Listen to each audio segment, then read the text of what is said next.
ये वो समय था जब मुगल शासक औरंगजेब के जुल्म बढ़ते जा रहे थे। वो अपनी ताकत और जुल्म से कश्मीरी पंडितों को धर्म परिवर्तन करने के लिए मजबूर कर रहा था। अब्दुल मुजफ्फर मोइनुद्दीन मोहम्मद औरंगजेब, जो मुगल सम्राट शहंशाह का बेटा था, एक क्रूर और निर्दयी शासक था। वो गैर मुस्लिम धर्म के लोगों को काफिर कहता था और उनसे सख्त नफरत करता था। उसने कश्मीरी पंडितों के धर्म को परिवर्तन कराने के लिए एक फरमान जारी किया। औरंगजेब के इस फरमान से कश्मीरी पंडितों में हाहाकार मच गया।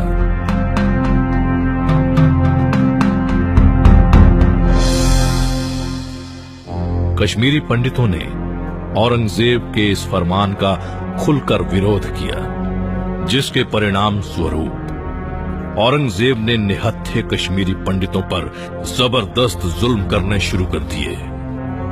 आंखों में मिर्ची डालकर उन पर पट्टी बांध दी गई। पंडितों को उल्टा लटकाकर बुरी तरह से पीटा गया। उन निहत्थे मासूमों को तरह तरह की यातनाएं दी गई।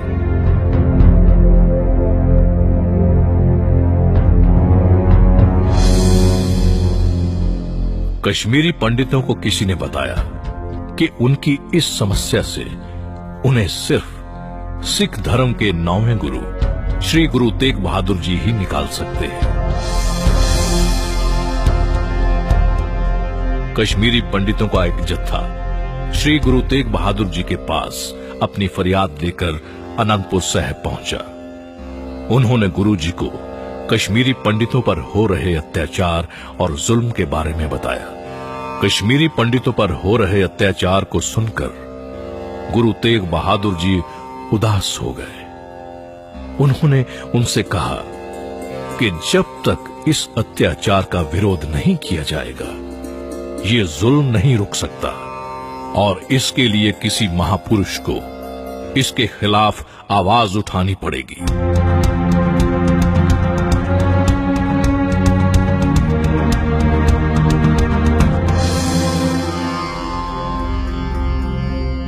साहेब श्री गुरु गोविंद सिंह महाराज, जो उस समय अपने पिता श्री गुरु तेग बहादुर जी के साथ ही बैठे हुए थे, पूरी घटना को ध्यानपूर्वक सुनने के बाद वो अपने पिता श्री गुरु तेग बहादुर जी से बोले कि आपसे बढ़कर और कौन महापुरुष हो सकता है।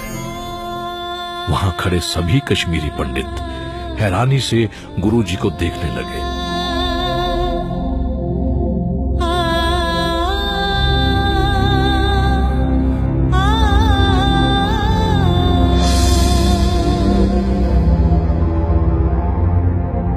गुरु गोविंद सिंह जी की इस उम्र में ऐसी सोच को देखकर पिता गुरु तेग बहादुर जी हैरान रह गए। उन्होंने कश्मीरी पंडितों का साथ देने के लिए हां कर दी।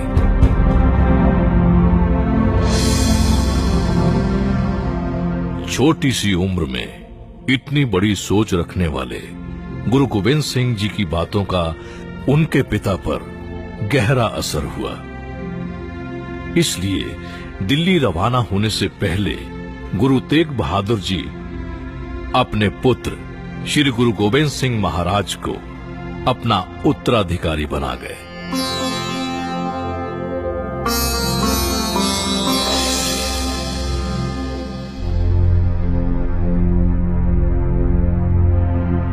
गुरु तेग बहादुर जी कश्मीरी पंडितों पर हो रहे जुल्म और औरंगजेब के धर्म परिवर्तन को रोकने के लिए अपनी जान की परवाह किए बिना औरंगजेब से मिलने दिल्ली की ओर रवाना हो गए।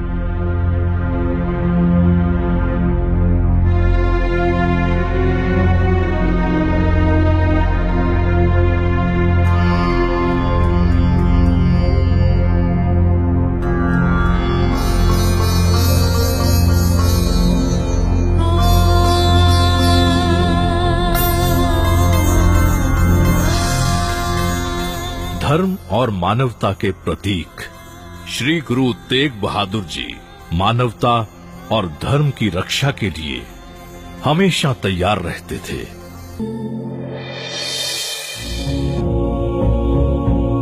हिंदू धर्म की रक्षा के लिए सिख धर्म के 9वें गुरु धन धन श्री गुरु तेग बहादुर जी।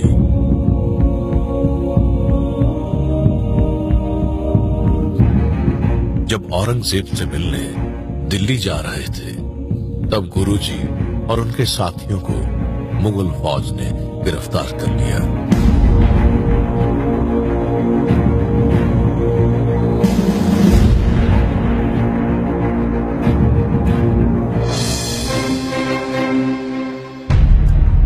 निर्दयी मुगल हुकूमत की फौज गुरु तेग बहादुर जी को दिल्ली में औरंगजेब से मिलाने के लिए एक पिंजरे में कैद करके ले गई।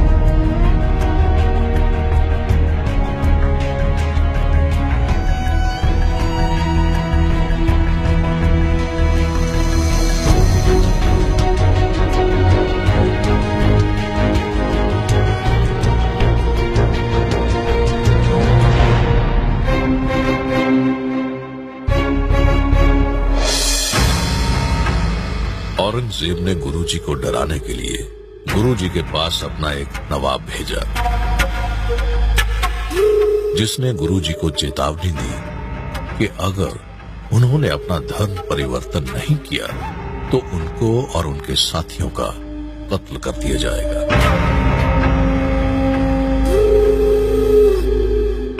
गुरुजी पर नवाब की इन धमकियों का कोई असर नहीं पड़ा।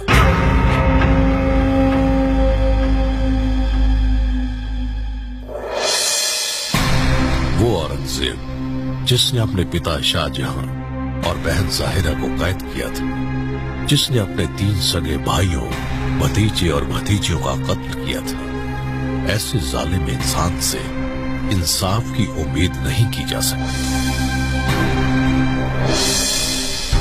औरंगजेब ने गुरु तेग बहादुर जी को भयभीत करने के लिए गुरु जी के साथियों का कत्ल करना शुरू कर दिया। उन्होंने गुरु जी की आंखों के सामने भाई सतीदास जी को रुई में लपेटकर जिंदा जला दिया।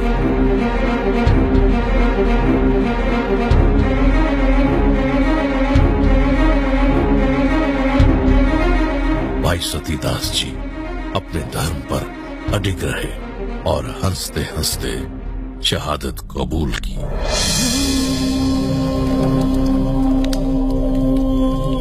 औरंगजेब ये देखकर आग बबूला हो गया। उसने गुरुजी के दूसरे साथी भाई दयाला जी को उबलते पानी की देग में डाल दिया।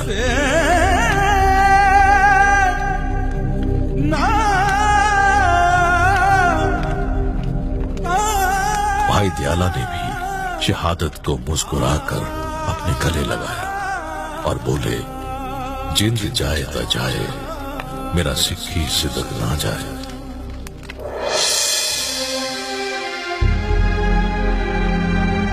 भाई दयाले की शहादत के बाद क्रूर और निर्दयी औरंगजेब ने भाई मतीदास को आरे से चिरवा दिया।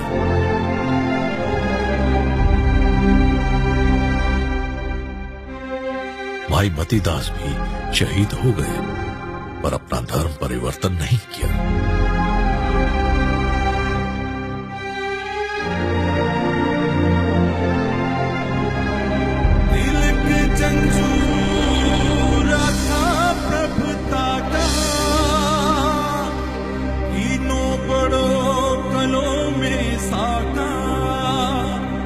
साधन हेत इति जिन कटी, शीस दिया पर सीना चली। औरंगजेब ने गुरुजी के पास काजी अब्दुल वहाब बोहरा को भेजा।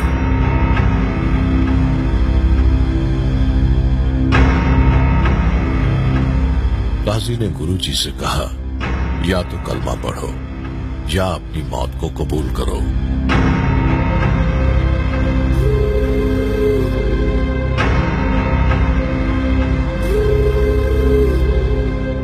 गुरुजी ने कहा, धर्म त्यागना मंजूर नहीं, शहादत हमें मंजूर है।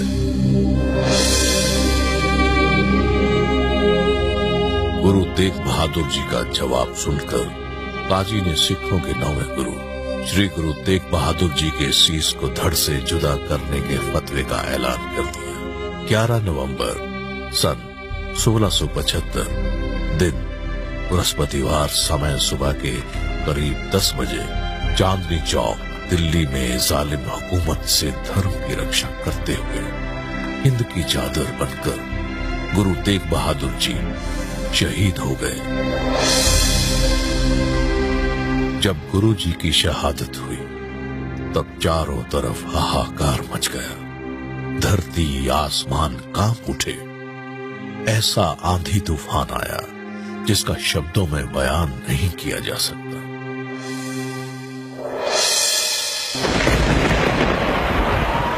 औरंगजेब का हुक्म था कि शहादत के बाद कोई भी गुरु जी के धड़ और सिर को वहां से नहीं उठाए। गुरु जी के भक्त भाई जेता जी ने अपनी जान की परवाह किए बिना गुरु जी के शीश को उठाया और छिपते छुपाते किरतपुर की तरफ रवाना हो गए।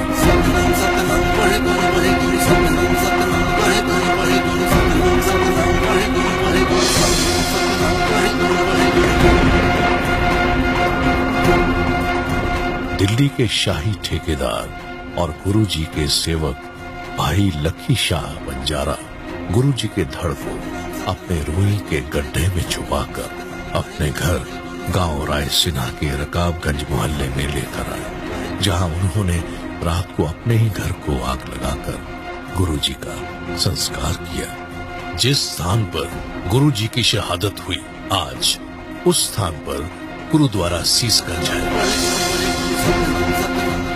और जिस स्थान पर गुरु जी के धड़ का दाह संस्कार हुआ, उस स्थान पर गुरुद्वारा रकाबगंज है।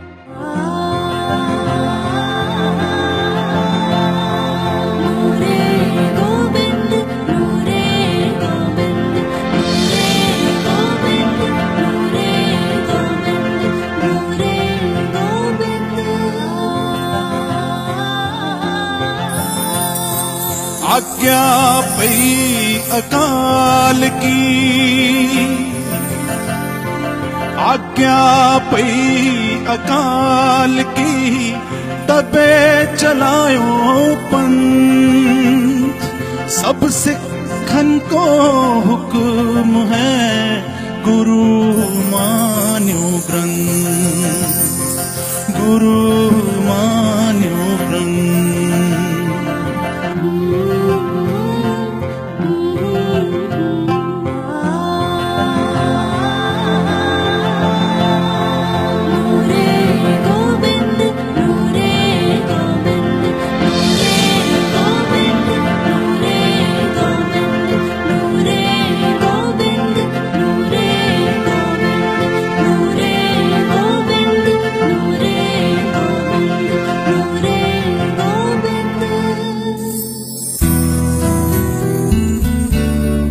पर्यटन विभाग बिहार श्री गुरु गोविंद सिंह महाराज जी के 350वें प्रकाश पर्व पर आपका हार्दिक स्वागत करता है।